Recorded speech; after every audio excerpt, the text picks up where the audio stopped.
प्रभु रामचंद्र के श्री चरणों में मैं मेरा नमस्कार समर्पित करती हूँ। मेरी पुण्यात्मा माँ, जिसके प्रवचनों ने हजारों लोगों का ज्ञानवर्धन किया, उसकी पावन स्मृति को मैं नतमस्तक होती हूँ। और कोई भी वक्ता जब कुछ बोलना चाहता है, कितनी भी वो तैयारी करे, अगर श्रोता सुनने को रेडी नहीं है तो कुछ नहीं हो सकता। तो आप ये सब लोग, आप जानते हो, जस्ट नाउ सुना इंट्रोड्यूस कि मेरा जो डिग्री है वो इंजीनियरिंग में है, मेरा पूरा वर्क जो है वो इंजीनियरिंग में है।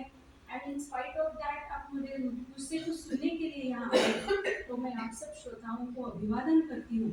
और आज जो मुझे विषय दिया गया है अधिक मास महात्म्य इन टुडेज एज, क्योंकि महात्म्य तो है, लेकिन पहली बात ये हो जाती है कुछ करते वक्त दैट हमें टाइम नहीं है। अब वो कौन करते बैठेगा, हमारी मम्मी करती थी लेकिन हमें टाइम नहीं है। And that is the first thing which we start with negativity. और हम एवरी बार बोलते हैं कि अब कुछ पॉसिबल नहीं हो सकता, तब लोग हेल्प के लिए थे। And there is a strong disconnect with what we were following, and we believe कि वो लोगों के टाइम था इसलिए वो कर रहे हैं। नहीं, उसमें भी साइंस था और आज हम वो साइंस से डिटैच हो रहे हैं। So in today's age what is possible, ये मेरी तरफ से मैं जितना हो सके आपको बताने की कोशिश करूंगी। तो सबसे पहले we will start with what exactly is this अधिक मास, क्योंकि हमें पता है फ्रॉम 18 जुलाई, और इसीलिए हम ये कार्यक्रम अधिक मास से 2-3 दिन पहले रखा, so that if you want to follow something in that month before the month begin, then अब शुरू हो गया, आप कुछ नहीं हो सकता, ऑलरेडी 2-3 दिन हो गए। we have many escape policies, and that is the reason we have decided to arrange it before Adhik Masa starts, so that if we want to follow we can follow it, and just to give some insight on that. तो what exactly is the अधिक मासा, क्या है अधिक मासा? We have entire additional month in our calendar। तो उसके पीछे एक स्टोरी है, जिसे हम ये जो माइथोलॉजिकल स्टोरीज होते हैं वी कॉल इट एज आख्यायिका। तो एक आख्यायिका है, हम सबको पता है नारद महर्षि। तो नारद महर्षि जो है, he has power that any time he can go to any of the Lucas, तीन जो लोक है। So whenever he want he can come to भूलोका, जब चाहे वो स्वर्गलोक में जा सकते, जब चाहे पाताल लोक में जा सकते हैं। He is निस्सिम भक्त ऑफ गॉड विष्णु।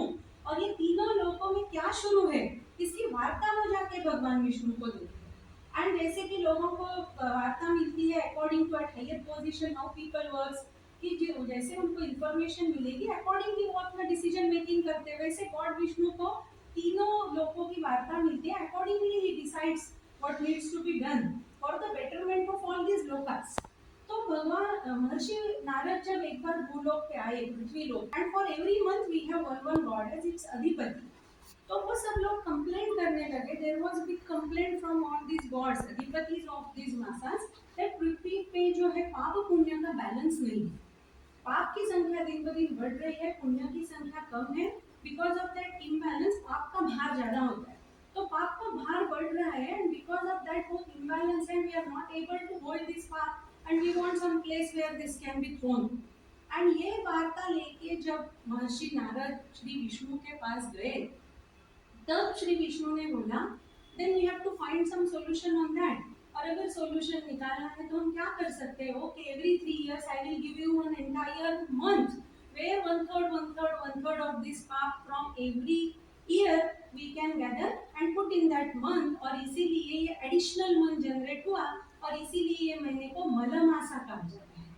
बहुत बार this month is called as मलमासा। अब मल का मतलब क्या है? दी अनवांटेड बॉडी पार्ट जो है हमारा बाई प्रोडक्ट, जिसे हम थ्रो आउट करना चाहते हैं, दैट इज कॉल्ड एज मल। पाप को थ्रो करने के लिए ये मन का निर्माण हुआ, इसलिए इसको मलमासा कहा जाता है। अगर हम इसको मलमासा कहेंगे, एक निगेटिव और जनरेट हो रहा है कि ये तो अच्छी बात नहीं है, फिर ये महीना अगर मलमासा है तो। एंड जिसका कोई नहीं है उसका भगवान विष्णु तो है, इसलिए व्हेनेवर देयर वाज रिक्वायरमेंट भगवान विष्णु ने अवतार लिया।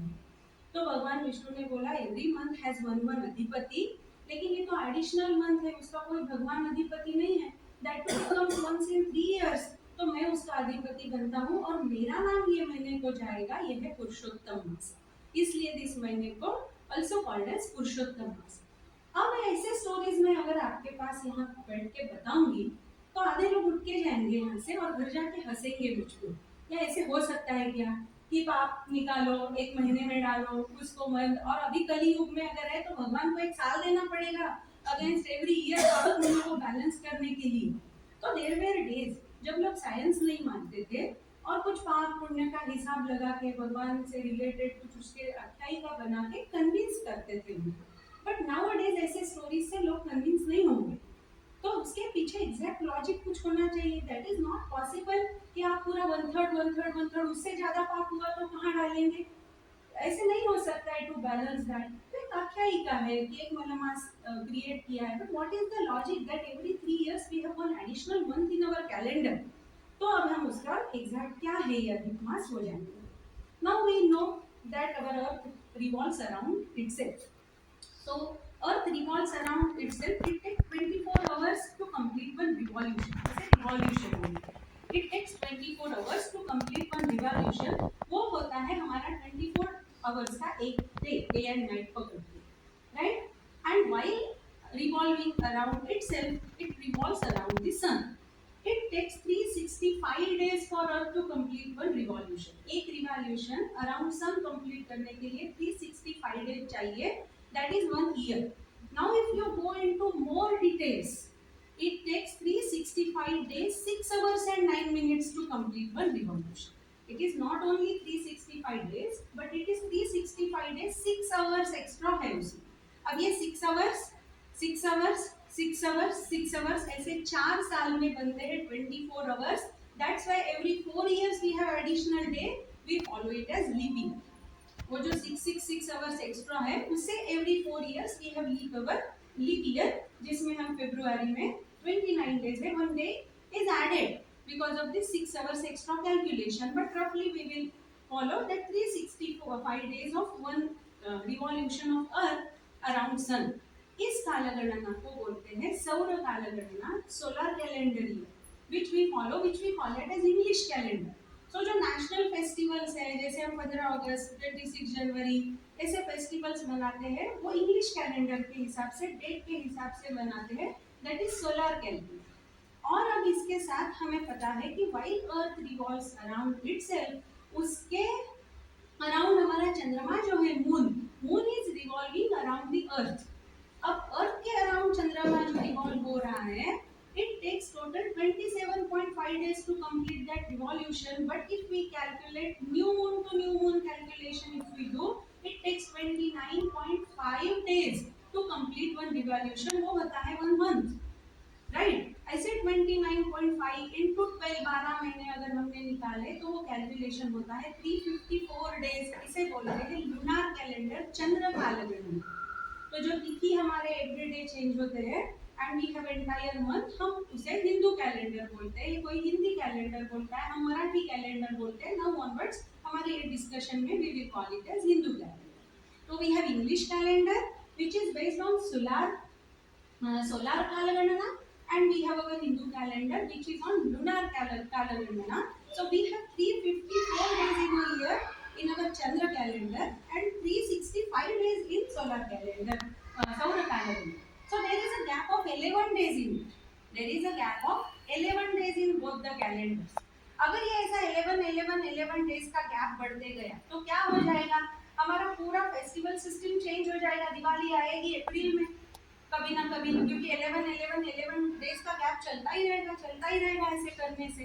एंड इसकी वजह से अगर हम 2 लोग साथ में चलना शुरू करते हैं सपोज, और एक थोड़ा सा फास्टर है दूसरा थोड़ा सा स्लो है, साथ में थोड़ा गैप बढ़ते जाता है.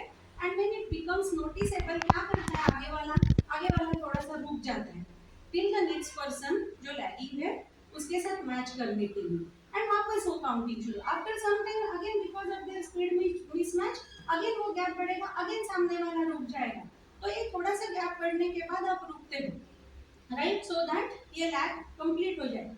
सिमिलरली हमारी जो चंद्र कालगणना है, चंद्र वर्ष है 354 डेज का, सूर्य वर्ष है 365 डेज का, 11 डेज का उसमें गैप है. और आज हमारे तिथि थोड़े बहुत आगे पीछे होते हैं. Sometimes this gap is of 10 days, sometimes it is of 11 days, but रफली अगर एग्जैक्ट कैलकुलेशन देखो तो 11 डेज. इसलिए क्या गया है to adjust this to calendar. Just now Suguna also told in introduction to adjust this calendars every 3 years, हर साल के 11 दिन. इसलिए एवरी 3 इयर्स एक महीना ऐड कर दिया है हमारे हिंदू कैलेंडर में to match this two calendars. क्योंकि हमारे जो फेस्टिवल्स है ऋतुकाल के अनुसार है, उसके जो प्रसाद है वो भी ऋतुकाल के अनुसार है, वो आज का ऑब्जेक्टिव नहीं है हमारा। कभी और दिन हम वो भी देखेंगे कि वो स्पेसिफिक प्रसाद हम क्यों बनाते हैं, लेकिन ये हमारे एडजस्टमेंट्स पूरे मिसमैच हो जाएंगे if we don't adjust the calendar. तो ऐसा कोई पाप पुण्य का भार वो पाप डाल दो एक महीने में, ऐसे नहीं हो सकता है। This is the scientific calendar adjustment in solar calendar and in lunar calendar. तो 11 डेज का ये गैप एडजस्ट करने के लिए every 3 years we have this calendar adjustment which we call it as additional month, क्योंकि 12 महीने हमारे रेगुलर है। The 13th month got added, we call it as अधिक मासा। अधिक का मीनिंग ही है एक्स्ट्रा, अधिक का मीनिंग है एक्स्ट्रा, अधिक का मीनिंग है सरप्लस, राइट। तो ये एडिशनल मंथ हमें दिया गया है, इट इज कैलेंडर एडजस्टमेंट। वो तो सब ठीक है, लेकिन then how we will identify which month is अधिक मास, क्योंकि एक महीना एक्स्ट्रा है, लेकिन कौन सा महीना एक्स्ट्रा है।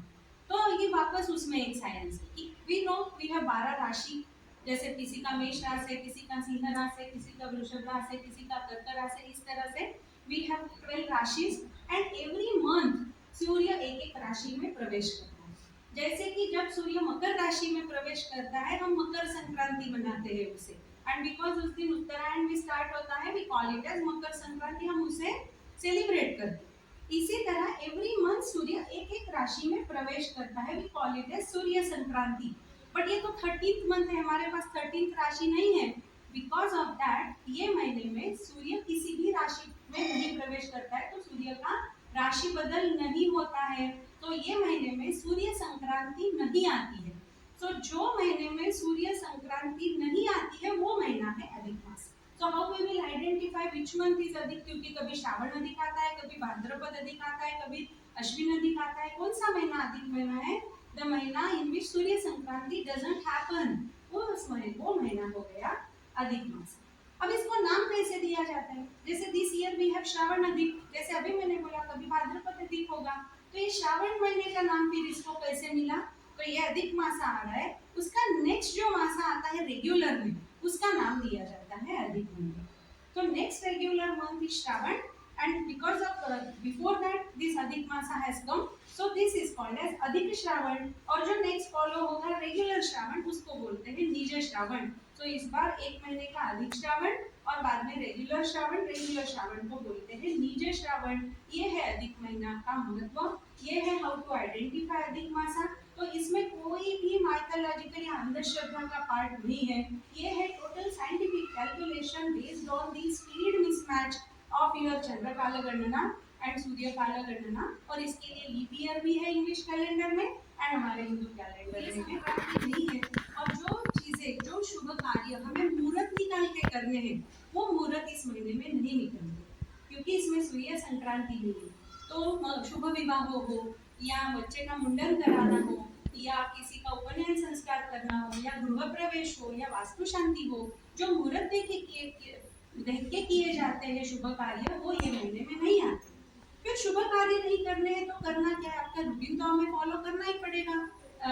कोई भी मास हो, कोई भी मंथ हो, इंग्लिश हो कैलेंडर या हिंदी कैलेंडर हो, राइट। लेकिन इसमें धार्मिक कार्य पूरे अलाउ है। अब धार्मिक कार्य को ज्यादा महत्व इसमें क्यों दिया गया है? Because of the name you see, this is the 13th मासा, this is additional month, this is अधिक मासा। और अधिक का मतलब है सरप्लस। जब वी हैव सरप्लस, अभी आपको पता है कि आपको 8 o'clock ऑफिस जाना है, या आपके बेटे का 8 o'clock वैन आता है, फिर भी आपको गड़बड़ हो जाती है। आपको तो पता है ना ऑलरेडी कि 8 o'clock तक आपको सब कुछ करना है, फिर भी गड़बड़ हो जाती है और आपको 5 मिनट अगर एक्स्ट्रा मिले तो वही जॉब कितना पीसफुल हो जाता है। सो व्हेनेवर आपके पास थोड़ा सरप्लस टाइम है, तो आपका tension gets converted into your comfort. अब आपके पास एक एक्स्ट्रा मंथ है, तो ये मंथ का आप सदुपयोग करना चाहिए। When you have anything surplus, उसका आपको सदुपयोग करना चाहिए। 12 महीने की तो हमें आदत है, 13th मंथ जब आया we have to use it properly. और आज शुभ कार्य नहीं करने, शुभ कार्य जब होते हैं हमारे घर में ही एवरी टाइम होते हैं, ऐसा नहीं। हमारे घर क्या एवरी साल शादी होगी क्या, गृह प्रवेश होगा क्या, बच्चे का मुंडन होगा क्या,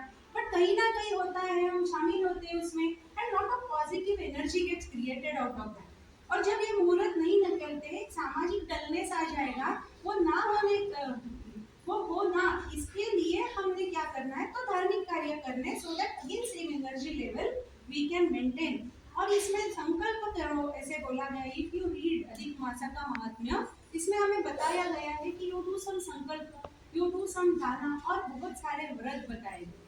अब क्या है इसमें पहला व्रत बोला है मौन व्रत करो। मेरे जैसे लोगों में बहुत इम्पोर्टेंट है कि जब भी हम बात करते हैं तो बहुत लगता है कि ये सब अनावश्यक है, but we couldn't restrict ourselves. मौन व्रत करने के लिए बोला, एक भूख पे रहने के लिए बोला, एक टाइम खाना, अलावन व्रत करने के लिए बोला है, नमक नहीं खाना है आपको, फलाहार करने को बोला है, फल खाइए, एक टाइम खाना खाइए, दान करने के लिए बोला है अपूपदान। अपूपदान मतलब अनार से जिसको, और इन्हीं सच्चिद्र स्वीट जो है जैसे कि अनारसा है, मालपुआ है, उसे बताशा दे सकते हो आप, मैसूर पाक जो है, जाली वाला मैसूर पाक है, उसका दान करने के लिए बोला है, दीपदान करने के लिए बोला है, किसी मंत्र का जप करने के लिए बोला है, किसी पोथी का वाचन करने के लिए बोला गया है। There are many do's apart from शुभ कार्य are in don'ts. There are many things which are suggested. अब ये सब में आपने क्या करना है ये मैं आप पे छोड़ूंगी कि एग्जैक्टली आपने ये महीने में क्या फॉलो करना है, लेकिन ये सब हमने क्यों करना है। और आज के एज में जैसे मुझे विषय है आज का कि अधिक मास महात्म्य, इसका साइंटिफिक रीजन मैंने आपको समझाया स्टार्टिंग में, लेकिन आज के एज में हम ये क्या कर सकते। वापस से मैं बोलूँगी नमक नहीं खाना है, मेरे बाबा हमसे तो नहीं होता, हमारी एनर्जी लेवल डाउन है, एक भूख करे हम नहीं रह सकते, हमारा एसिडिटी बढ़ जाता है, हमारा नहीं पुरता, हम कहाँ जाके काम करेंगे। There are many, as I said, we have many escape policies, और पहली escape policy हमारे लिए हमारे पास टाइम नहीं है, कौन पोथी पढ़ेगा, कौन करेगा, हमारे पास टाइम नहीं है। तो इसके लिए मैं आज जो मेरा विषय है टुडेज एज, आप क्या कर सकते हो, मैं आपको बोलूँगी आप कुछ मत करो, आपको जो करना है वो करो, मैंने बताया, क्योंकि मैंने यहाँ बैठ के बताना जरूरी भी नहीं है। आप अगर यूट्यूब पर देखोगे, आप अगर गूगल सर्च करोगे, आप अगर कोई भी अधिक मास रिलेटेड डॉक्यूमेंट पढ़ोगे, ये सब लिस्ट आपको उसमें मिल जाएगा कि इसमें आपको क्या करना है और क्या नहीं करना, कौन से व्रत करना सजेस्टेड है। मैं आपको सिर्फ बोलूँगी कि आप सिर्फ भगवान को फूल चढ़ाएं, क्या आप वो कर सकते हैं, आप डेफिनेटली कर सकते हैं। Today's age what is easily possible from our side, आप सिर्फ you just offer flower to God. Which God? God Vishnu, क्योंकि ये महीने के अधिपति है गॉड विष्णु, हम महीने का नाम ही है पुरुषोत्तम मास। तो पुरुषोत्तम मास अगर है तो हम गॉड विष्णु के वो फ्लावर। अभी हमें पता है कि हर गॉड के कुछ ना कुछ पसंदीदा फ्लावर होते हैं। Vishnu has given us variety, 8 type के फ्लावर्स है जो विष्णु को पसंद है। There are 8 types of flowers Vishnu को पसंद है। और अगर आपको अधिक महीना में कुछ व्रत करना है तो all these 8 flowers entire month आप भगवान को चढ़ाएं, ठीक है। अब आपको एक क्वेश्चन आएगा, विच आर दीज 8 फ्लावर्स, और वो हमें कहाँ मिलेंगे। और हमें पता है जब फ्लावर का डिमांड, अब हम सब लोग एक महीना विष्णु को अगर फ्लावर चढ़ाना चाहेंगे तो फ्लावर तो महंगे हो जाएंगे, शॉर्टेज में चले जाएंगे। Now each one of us every day for 30 days if we are offering flowers, तो कहाँ मिलेंगे और महंगे हो जाएंगे। एक महीने में कितना खर्चा करना है, रोज 8 टाइप के फ्लावर। तो मैं आपको ये बात बताती हूँ, ये फ्लावर्स के लिए आपको कोई भी खर्चा करना नहीं है, दीज आर फ्रीली अवेलेबल, मुफ्त मुफ्त मुफ्त पूरे। अब कुछ फ्री में है, भगवान को चढ़ाने, भगवान प्रसन्न हो जाएंगे, अब तो हम जरूर कर सकते हैं। अब दूसरा क्वेश्चन आता है, मेरे घर में तो एक भी झाड़ नहीं है, मुझे ये फ्लावर मिलेंगे कहाँ, मुझे टाइम नहीं है, मैं कहाँ जाके ढूंढूं 8 टाइप के फ्लावर रोज, वो भी फ्री में है, मतलब कहीं से जाके तोड़ने लाने पड़ेंगे इतने झाड़, और सब लोगों को चाहिए, मतलब मेरा नंबर तो बिल्कुल नहीं आएगा, राइट। तो मैं बोल रही हूँ आपको ये फ्लावर्स लाने के लिए कहीं भी जाने की जरूरत नहीं है। अब आपके घर में झाड़ भी नहीं है, आपको जाने की भी जरूरत नहीं है, आपको पैसे भी खर्च करने की जरूरत नहीं है। These all flowers are there within you, और आपको बस उसको बाहर निकालना है और भगवान को चढ़ाना है for 1 month। And which are these flowers, वो एक श्लोक में बताया गया है, और वो एक श्लोक का निरूपण और उसका अर्थ समझाने का काम मैं कर रही हूँ।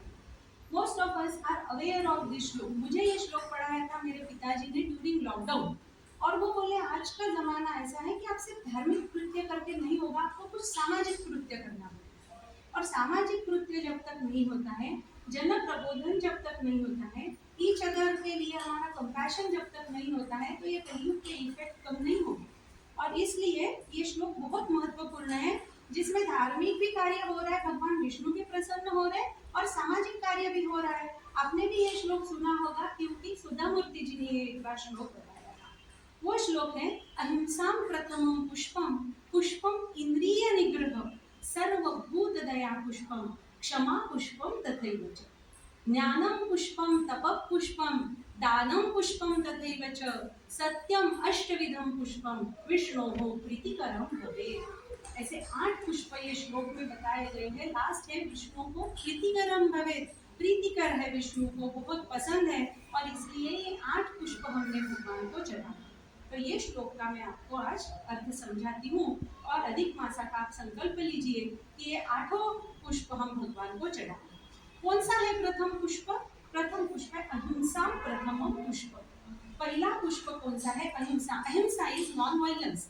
Non violence is the first flower which we have to offer to God Vishnu. अब अहिंसा मतलब क्या? वायलेंस हमें पता है, we go for some movie और उसमें बहुत मारपीट है, गोलियां वगैरह, रक्त बह रहा है, और हम बोलते हैं बहुत वायलेंस है ये मूवी। नॉन वायलेंस इज अहिंसा, किसी को चोट नहीं पहुंचाना, ये हुई अहिंसा। अब तो हम लोग खुश हो जाएंगे, हम तो अहिंसा नहीं करते, हम किसी को जाके नहीं मारते, मतलब ये फ्लावर तो हमारा चढ़ गया, चलो नेक्स्ट फ्लावर कौन सा है? नहीं, ऐसे नहीं होता है। ये फ्लावर हमारा नहीं चढ़ गया, क्योंकि जो हम बोल रहे रक्त बहना, किसी को शूट करना, किसी को मारना, ये हो गई फिजिकल अहिंसा। But there is another part which is mental अहिंसा। मेंटल अहिंसा हमारे हाथ से जाने अनजाने में होती है। व्हाट इज मेंटल अहिंसा? मेंटल अहिंसा है किसी को इग्नोर करना, किसी को नीचा दिखाना, किसी को इंसल्ट करना, किसी को सरकास्टिक कमेंट देना, किसी को उद्देश्य रख के कुछ बात करना ताकि वो व्यक्ति हर्ट हो जाए, और किसी को हर्ट करना इमोशनली, ये होती है मेंटल अहिंसा। इसके लिए मैं आपको एक स्टोरी बताती हूँ। स्वामी योगानंद जी की शायद ये स्टोरी है। उसमें ऐसे है कि स्वामी जी बैठे थे और उनके हाथ पे एक मच्छर आके बैठा। अगर अब ऐसी मैं बैठी हूँ और मेरे हाथ पे मच्छर आके बैठता है, तो हाउ आई विल रियलाइज, मुझे जब वो खून चूस रहा है, मुझे जब पेन होगा, due to that pain I will realize कि मॉस्किटो बाइट मुझे हो रहा है, और मैं क्या करूंगी? सडनली मेरा हाथ उठ जाएगा एंड फटाक I will kill that mosquito, क्योंकि इज हर्टिंग मी। अदरवाइज मैं नहीं गई थी। अब खुद हो कि मैं किसी के पीछे नहीं जाती हूँ, लेकिन मेरे पीछे कोई आता है, मैं नहीं छोड़ती हूँ, हमें बहुत प्राउड लगता है ये सब बोलने में। तो similarly that mosquito has done it with me, तो मैं क्या करूंगी? वैसे स्वामी जी का हुआ, ही वाज सिटिंग और मॉस्किटो आके बैठा हाथ पे। स्वामी जी का हाथ उठ गया, वो भी ह्यूमन बीइंग है, और लेकिन स्वामी जी है वो, इसलिए क्या उन्होंने अपने आप को रोका, he didn't kill that mosquito, उन्होंने रोका। बट उनके गुरुजी देख रहे थे, और गुरुजी ऐसे थोड़ा सा सरकास्टिक वे में उनको बोले कि मारो वो मच्छर को, किल दैट मॉस्किटो। तो ये एम्बरेसमेंट हो गया इनको, और बोले नहीं गुरुजी मेरा हाथ उठा, but suddenly I realize I should not do that, and मैंने रोका खुद को। बट गुरुजी ने क्या बोला? गुरुजी ने बोला when you lifted your hand before that mentally you have killed that mosquito. और ये है मेंटल अहिंसा। मेंटली आपको लगता है कभी किसी को स्लैप करूं, ये हुई मेंटल है। फिजिकली हम जाके करते नहीं है बिकॉज ऑफ 2 रीजंस। एक तो हमारी सभ्यता, दूसरे हमें धैर्य नहीं है वो करने का, but we feel like doing that, ये होती है मेंटल अहिंसा। There is another part to this. दूसरा पार्ट क्या है? कभी कभी वो एक बार इंटेंशनल एंड इंटेंशनल, कभी कभी हमारा इंटेंशन नहीं होता है सामने वाले को दुखाने का, but unintentionally we hurt someone. अब हमारा एक ये है नोशन है माइंड में कि अनइंटेंशनल अगर हमारे हाथ से कुछ हो गया तो उसका कुछ रिवर्स इफेक्ट हम पे नहीं आता। बट मैं एक बात बोलती हूँ, इंटेंशनल हो या अनइंटेंशनल हो, सामने वाले को दुख तो उतना ही पहुंचने वाला है, सामने वाले को दर्द तो उतना ही होने वाला है। उसके लिए मैं आपको राजा दशरथ की कहानी याद दिलाना चाहूंगी। हम सबको पता है राजा दशरथ गए थे शिकार करने के लिए, एंड उनका गलती से बाण लगा श्रवण कुमार को। whether he was willing, whether it was unintentional, no, he was not willing to kill Shravan Kumar, लेकिन अनइंटेंशनली वो बाण श्रवण कुमार को लग गया। श्रवण कुमार ने ब्लेम किया क्या राजा दशरथ को? नहीं, उसने तो अपने डेस्टिनी को ब्लेम किया कि मेरे नसीब में नहीं था कि मैं माता पिता की तीर्थ यात्रा करूं, और आप अभी मेरे पे कृपा कीजिए कि ये जल जो है वो मेरे माता पिता को दे के आई है। श्रवण कुमार ने प्राण त्याग दिया। अब ये जल लेके जब राजा दशरथ जब गए उनके माता पिता के पास, व्हाट हैपेंड? उनके माता पिता पुत्र शोक बहुत बड़ा शोक है, उसकी वजह से वो नहीं बच पाए, उन्होंने भी अपने प्राण त्याग दिए। और ये जो भी कुछ हुआ है पूरा प्रसंग, ये पूरा अनइंटेंशनल, इसमें बिल्कुल इंटेंशन नहीं था श्रवण कुमार को मारने का और उसकी वजह से माता पिता को भी दुख पहुंचाने का। लेकिन क्या हुआ? जो बाण उधर हृदय में गया अनइंटेंशनल, वो बाण घूम के वापस राजा दशरथ के हृदय में लगा। विद सेम रीजन राजा दशरथ को प्राण त्यागने पड़े। तो मैं इसीलिए आपको बोलती हूँ, अभी अगर वापस मैं बोलती हूँ, आप पुण्य मानिए पाप मानिए ना मानिए ये आप पे है। हम टुडेज एज यही आज का विषय है, तो नहीं मानिए, लेकिन साइंस ने भी बोला है कि there is positive and negative aura. हर एक पर्सन के अराउंड एक ऑरा है, तो पॉजिटिव ऑरा अगर किसी पर्सन का है तो पर्सन वो कंपनी हम लाइक करते हैं। किसी घर में हम जाते हैं बहुत अच्छा लगता है हमें, क्योंकि वो घर की एनर्जी पॉजिटिव एनर्जी है। कभी कभी किसी घर में बहुत बड़ा घर है, बहुत पॉश है, हमें अच्छा नहीं लगता है, वहाँ पे बिल्ली तक बच्चे नहीं लेके आती है वहाँ पे, क्योंकि वहाँ की एनर्जी नहीं है, राइट। तो ये पाप पुण्य का हिसाब है। ये हम बोलते हैं कि आप जो भी करोगे बूमरैंग आपके ऊपर आना ही है, वेदर इट इज इंटेंशनल और अनइंटेंशनल, सामने वाले के उधर में तो भाव गया ही है।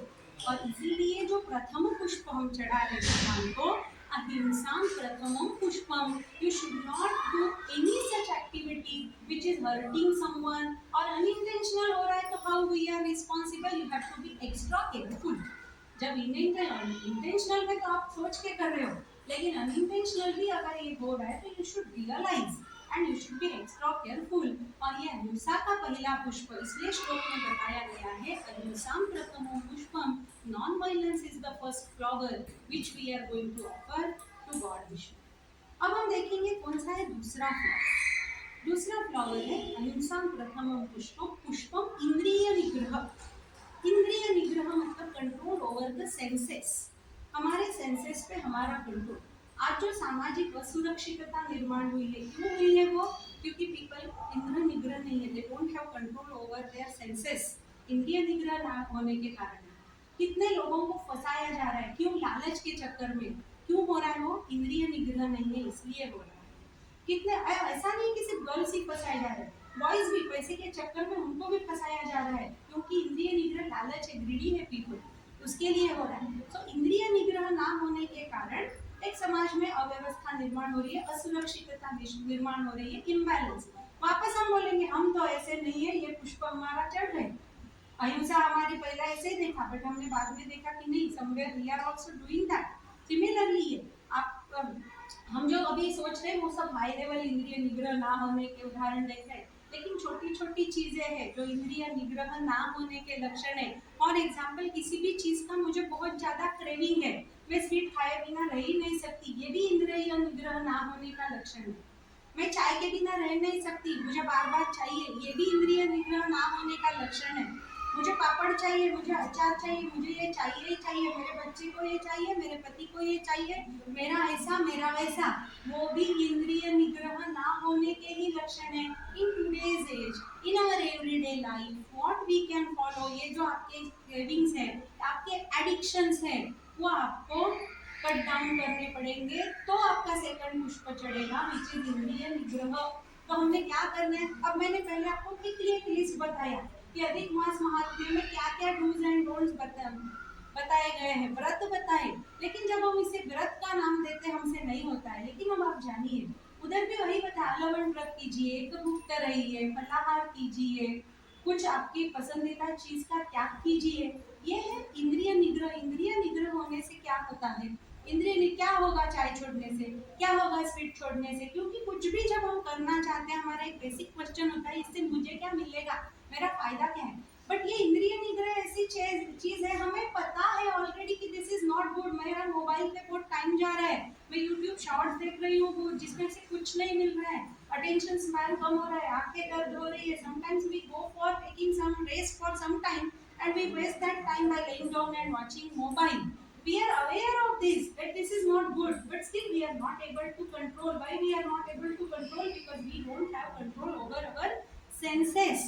तो इससे मेरा क्या फायदा होगा, इससे मेरी संकल्प शक्ति बढ़ेगी। इंद्रिय निग्रह मतलब क्या है, इंद्रिय निग्रह संकल्प शक्ति, इससे मेरी संकल्प शक्ति बढ़ेगी। मेरी संकल्प शक्ति में बहुत ताकत है, आप कुछ भी कर सकते हो। और आप जब जानते हो आप क्या कर सकते हो, आप वो कर सकते हो। कभी कभी तो आप जानते भी नहीं हो आप क्या कर सकते हो, आप कुछ भी कर सकते हो। और ये है इंद्रिय निग्रह की ताकत, ये होती है इंद्रिय निग्रह की ताकत। तो अभी आपको रिलेट कीजिए कि हमारे पूर्वजों ने महात्म्य में क्या बताया, एक महीने के लिए आपकी पसंदीदा चीज का त्याग करने के लिए बताया। और आप अगर स्वीट खा रहे हो, अगर चाय पी रहे हो, अगर अचार खा रहे हो, आप तीखा खा रहे हो, कुछ भी चीज है जिसका आपको क्रेविंग है, आप छोड़ोगे, आपके लाइफ को कुछ नहीं होगा, इसका गारंटी नहीं।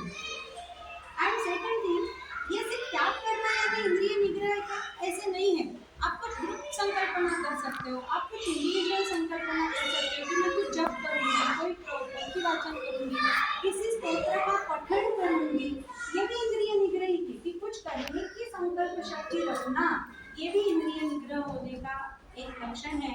और ये इंद्रिय निग्रह होने से आपको खुद को कंट्रोल करने की क्षमता आएगी, संकल्प शक्ति बढ़ जाएगी, संकल्प शक्ति में आपको पूरा चेंज करने की ताकत है। और इसलिए हमने दूसरा पुष्प को, विच इज पुष्प इंद्रिय निग्रह। उसके बाद तीसरा पुष्प क्या है?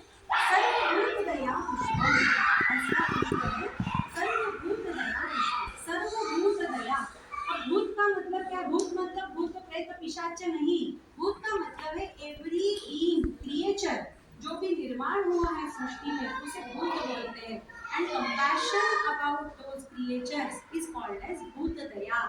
एक फॉरबियरेंस होना चाहिए, दैट इज भूत दया।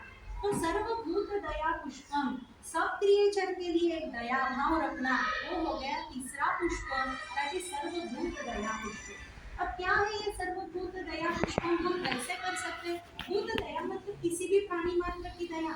हमने अहिंसा में भी देखा, किसी ह्यूमन बीइंग को हम हर्ट नहीं करेंगे तो प्राणी को करेंगे तो चलेगा क्या? नहीं। That is also applicable to all the creatures. सर्वभूत दया सब क्रिएचर्स के, तो इसमें हमें एक संकल्पना को दृढ़ करना पड़ेगा that every creation is god. Every creation is god. हर चीज जो निर्माण हुई है वो चीज में भगवान है, वो चीज में भगवान है। अगर हम ये मानेंगे तो ही हमसे सर्वभूत दया होगी। भक्त प्रहलाद की स्टोरी अब याद कीजिए। उसके पिता हिरण्यकशिपु, और ये भक्त प्रहलाद नारायण नारायण हमेशा बोल रहे हैं, नारायण का भक्त है। और उसके पिताश्री ने उसको बोला कि क्या ये खंबे में है तुम्हारा भगवान? और ये बच्चे ने पूरे कॉन्फिडेंस से बोला हाँ है मेरा भगवान ये खंबे में। और उन्होंने जब खंबे को लात मारी, क्या हुआ? उसमें नरसिंह अवतार प्रकट हुआ। तो हर एक क्रिएचर, वेदर लिविंग है नॉन लिविंग है, उसमें भगवान है, ये जब तक हम नहीं मानते हैं हमसे भूत दया नहीं होती। तो again those who doesn't believe God, उन लोगों ने आके इधर बैठना है। क्या गॉड मत मानिए, लेकिन आपको कुछ क्रिएशन है ये तो मानिए, किसी भी क्रिएचर को कुछ फीलिंग है ये तो मानिए। सिंपली हम लोग देखते रास्ते से चल रहे, जाते जाते झाड़ के पत्ते तोड़ लिए, एक डंडी तोड़ ली, कुछ नहीं लेना देना, बट सिंपली वो एक्ट हो जाता है, वो है नेचर हो जाता है। सर्वभूत दया में आज हम क्या कर सकते हैं? किसी भी प्राणी को वापस हमसे हर्ट ना हो। अब इसके लिए व्हाट्सएप यूनिवर्सिटी में कभी कभी अच्छी बातें भी आती है। जैसे ये मैं जो आपको अभी उदाहरण दे रही हूँ, ये व्हाट्सएप यूनिवर्सिटी से मुझे मिला है। जैसे कि जब हम मिल्क क्या पैकेट्स काटते हैं, तो जो हम काटते हैं एक ट्रायंगुलर पीस बचता है, that doesn't get segregated in waste. जो हम वेस्ट मैनेजमेंट कर रहे हैं, पैकेट तो सैग्रीगेट होगा, पिक करने वाले भी, लेकिन वो छोटी छोटी जो टुकड़े बचते हैं वो जा रहे प्राणियों के मुंह में, गाय खा रही है, कुत्ते खा रहे हैं, बिकॉज ऑफ दैट प्राणी मर रहे हैं। हमारा इंटेंशन नहीं है वो, बट हो रहा है हमारे। Now we have to be extra careful कि काटते वक्त उसको पूरा कट मत कीजिए, जस्ट एक कट दीजिए और आपका मिल्क आप पोर कीजिए, सो दैट किसी प्राणी को हिंसा नहीं होगी या किसी प्राणी को तकलीफ नहीं होगी। ये हो गई सर्वभूत दया। बहुत से लोग प्राणियों के लिए टेरेसेस पे पानी रखते हैं समर में, ये हुई भूत दया।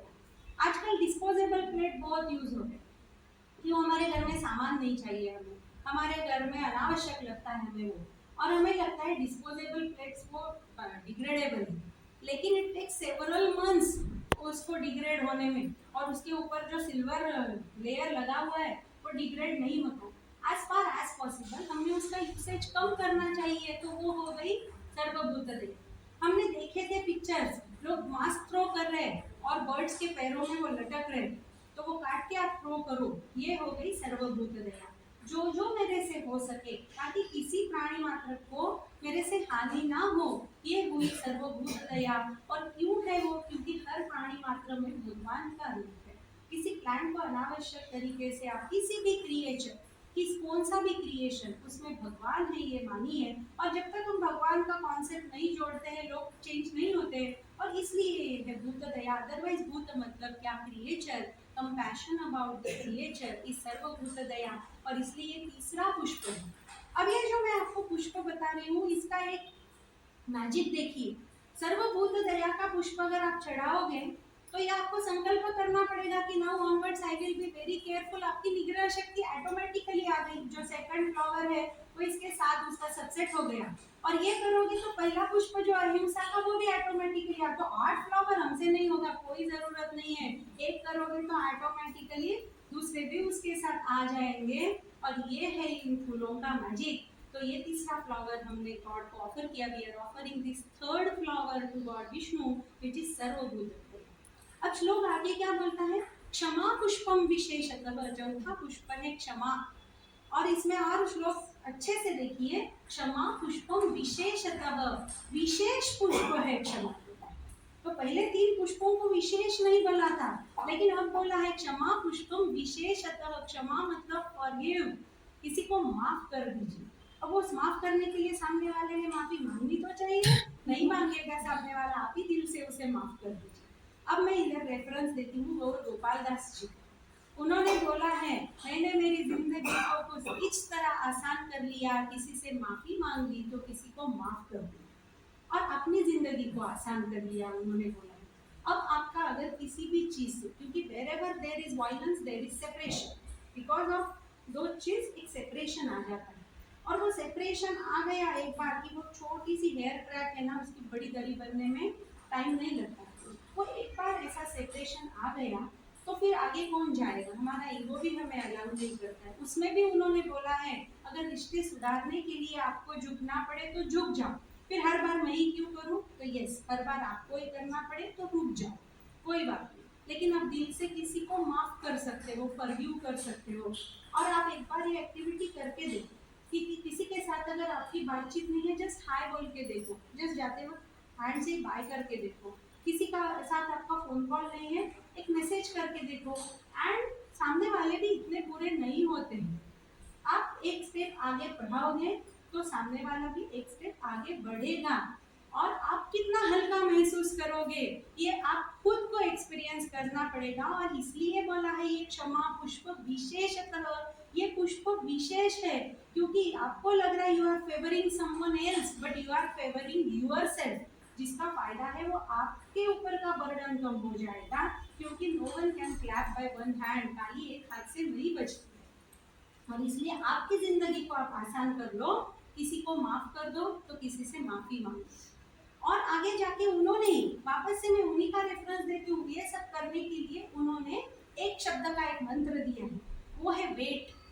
मैं बहुत एग्रेसिव हूँ बाय नेचर, मुझे किसी ने कुछ बोला मुझे एज रिप्लाई तो देना पड़ेगा, मैं तो किसी का कुछ सुन नहीं सकती। हमें हमारे जो क्वालिटीज है ना उसके लिए इतना प्राउड फीलिंग है, बिकॉज ऑफ दैट हम डिग्रेड हो रहे एज ए पर्सन।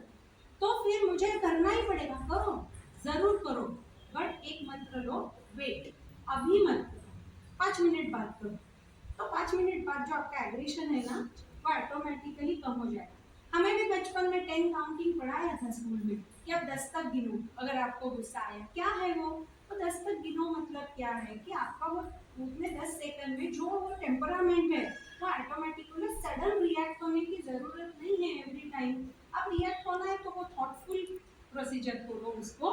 एंड इसके लिए वेट नाम का मंत्र अगर आप लगाओगे तो ये क्षमा जो है ना, क्षमा एक शस्त्र है। ये हर लड़ाई जो है ना वो शस्त्र से नहीं जीती जाती है, कुछ लड़ाइयाँ हृदय से जीतनी पड़ती है।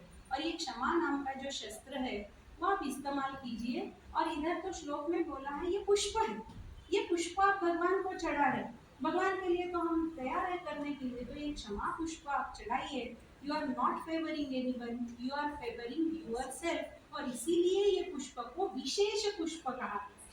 तो अभी तक हमने 4 पुष्प लिया, और अभी वापस मैं ये ब्यूटी समझा रही हूँ। क्षमा का पुष्प अगर है तो ऑटोमेटिकली भूत दया आ गई, और भूत दया है तो जैसे हमने बोला ऑटोमेटिकली पहले पुष्प भी उसके साथ आ गए। तो ये हो गया अहिंसा प्रथमम पुष्पम, पुष्पम इंद्रिय निग्रह, सर्वभूत दया पुष्पम, क्षमा पुष्पम विशेष। अब दूसरी लाइन देखिए, दूसरी लाइन है ज्ञानम पुष्पम। अब 5th पुष्प कौन सा चढ़ाना है? ज्ञान नाम का पुष्प हमें चढ़ाना है। अब ज्ञान मतलब होता है नॉलेज, ज्ञान इज नॉलेज। नॉलेज के साथ आता है right knowledge is very very important. कोई आके मुझे कुछ बोल रहा है, मैं उस पर बिलीव करके आगे उसके ऊपर एक्शन भी ले रही हूँ और मैंने नहीं सोचा कि वेदर इट इज ट्रू और false. Every coin has other side. बिना सोचे, विदाउट अदर साइड देखे आपने कोई भी डिसीजन नहीं करना है, कोई भी एक्शन नहीं लेना है। ये हो गया ज्ञान का पुष्प। तो राइट नॉलेज आपको कैरी करना है, ये हुआ ज्ञान का पुष्प। ज्ञान का मतलब ये नहीं कि आप कुछ एग्जाम दो और उसमें टॉप करो, क्योंकि लाइफ की एग्जाम बहुत बड़ी है, कौन सी भी एग्जाम से हो। और इसीलिए कोई भी चीज करते वक्त उसका आवश्यक ज्ञान होना जरूरी है। आज हम चाहते थे अधिक मास का कुछ करें, लेकिन उसका ज्ञान होना जरूरी है, इसलिए हम यहाँ गैदर हुए कि we are gathered here to know about that, उसका क्या है ज्ञान लेने के लिए आए। तो इसी तरह ज्ञान होना जरूरी है। अब हम अधिक मासा में ये ज्ञान का पुष्प कैसे चढ़ाएंगे? अगेन वो जाइए, go into the go and refer the list which I told कि हमारे इसमें शास्त्रों में क्या बोला है अधिक मास में करने के लिए। तो उन्होंने बोला है आप पोथी का वाचन कीजिए, आप कुछ पठन कीजिए। मतलब क्या है? यू आर लर्निंग समथिंग, वो कीजिए, आप लर्न समथिंग। तो अगर ऐसी कुछ चीज है कि जो बहुत दिनों से आप करना चाहते थे, तो आपको एक 30th मंथ दिया है भगवान ने, तो आप इसका इस्तेमाल कीजिए, लर्न समथिंग न्यू। कुछ स्तोत्र आप पढ़ना चाहते थे तो पढ़िए। जैसे मैंने बोला संकल्प में शक्ति है, ग्रुप संकल्प में और शक्ति है। ग्रुप बनाइए, टाइम फिक्स कीजिए और आके स्तोत्र पढ़िए। 5 मिनट लगते हैं एक स्तोत्र पढ़ने के लिए, बट वो ग्रुप संकल्प से क्या होगा, जितने लोग वो ग्रुप में इन्वॉल्व है उन सबका ज्ञान वर्धन होगा और सबका ऑरा पॉजिटिव होगा, तो ऑटोमेटिकली सोसाइटी तो अच्छी बनेगी, राइट? एक व्यक्ति अच्छा होने से सोसाइटी नहीं अच्छी होती, एक व्यक्ति बुरा होने से सोसाइटी बुरी भी नहीं होती है। लेकिन हमें पता है एक आम जब सड़ता है किसी आम के बॉक्स में, ऑटोमेटिकली सब आम को वो खराब करता है। और इसीलिए हमने हमारा पॉजिटिव ऑरा अगर इंक्रीज करना है, उसको एक्सटेंड करना है, तो हमें कुछ संकल्प करके ज्ञानवर्धन खुद का करना पड़ेगा। और जिसको ज्ञान है ना, हम बोलते हैं कि एम्प्टी बॉक्स जब आप बजाओगे ना ज्यादा बजेगा, और फील्ड जब है ना तो इतना नहीं बजेगा। तो सिमिलरली ज्ञान से अगर आप फुल हो तो ऑटोमेटिकली जो इमैच्योर रिएक्शंस हमारे आ रहे हैं वो ऑटोमेटिकली कम हो जाएंगे, एंड जो भी हम कर रहे हैं वो थॉटफुल हो। एंड इसीलिए हमें ये 5th पुष्प भगवान को चढ़ाना है, वो है ज्ञानम पुष्प। आगे जाके 6th पुष्प कौन सा है? तप पुष्प। अब तप बोले तो हमारे सामने क्या आता है? कोई तो भी ऋषि मुनि वृक्षासन में बैठे 12 साल तक, वो हो गई तपश्चर्या, वो हो गया सब, हमसे तो नहीं हो पाएगा, हमने संसारी लोग। किसी भी शास्त्र में आपको संसार त्यागने को नहीं बोला। गृहस्थ आश्रम में जब आपको, आपने गृहस्थ आश्रम का ही कर्तव्य करना है, कोई नहीं बोल रहा है आपको आपके संसार को आपको त्याग करना है। इवन ऋषि मुनि जो थे उनके उनके उनके संसार थे, उनके बच्चे थे, उनकी दुनिया थी, सब कुछ था। They were following all that। और हमें भी जब हम गृहस्थ आश्रम में हैं, कोई नहीं बोल रहा है कि आपका रूटीन आप त्याग दो और जाके वन में जाके 12 साल तपश्चर्या करो। अब आज के एज में अगर हमें आप इसको देखना है तो हम इसको कैसा देखेंगे? हम वो तप का मतलब लेंगे ध्यान। ध्यान मतलब होता है मेडिटेशन। लगे तो आप श्लोक में वो बदलाव लाएं कि ज्ञानम पुष्पम ध्यानम पुष्पम बोलेंगे इंस्टेड ऑफ तप पुष्पम। ध्यान मतलब होता है meditation. What is meditation? Meditation is discovering you inside you and bringing you to the current moment, वो होता है मेडिटेशन। और वो मेडिटेशन से क्या होता है? हमें मेडिटेशन के फायदे तो पता है, करना चाहिए ये भी पता है, 10 मिनट भी काफी है ये भी पता है, बट हो नहीं पाता है। इसके लिए आपके इंद्रिय निग्रह होने की जरूरत है, इसके लिए आपकी संकल्प शक्ति बढ़ाने की जरूरत है। और जब जब आपको वो इंद्रिय निग्रह होगा, आपको टाइम जरूर मिलेगा। It is not about time, it is all about the priority. आपने उसको प्रायोरिटी देनी है, 10-15 मिनट खुद के लिए निकालने हैं। अगर आपको भगवान 30 आवर्स का भी दिन दे रहा है ना, तो भी आप नहीं करोगे अगर आप करना नहीं चाह रहे। 24 आवर्स की नहीं, 30 आवर्स भी देंगे और 40 आवर्स भी देंगे, एंड अगर आप करना नहीं चाहोगे तो आपको टाइम नहीं मिलेगा। हम कभी कभी चिढ़ के हमारे बच्चों को बोलते हैं मेरे पास 8 हाथ है क्या? मुझे you are asking me so many things. Yes, आपको 8 हाथ नहीं है, लेकिन अष्टभुजा देवी का रोल आपको कभी कभी करना पड़ता है। मल्टीपल थिंग्स आप हैंडल करते हो क्योंकि आप वो करना चाहते हो, आपका निग्रह है। उसके लिए फिजिकली 8 हाथ होने की जरूरत नहीं, बट सीरियसली समटाइम्स 8 हाथों का काम हम करते हैं क्योंकि वो हमें करने को अच्छा लगता है, या वो हमें लगता है that I have to do. If I don't do, it will not happen.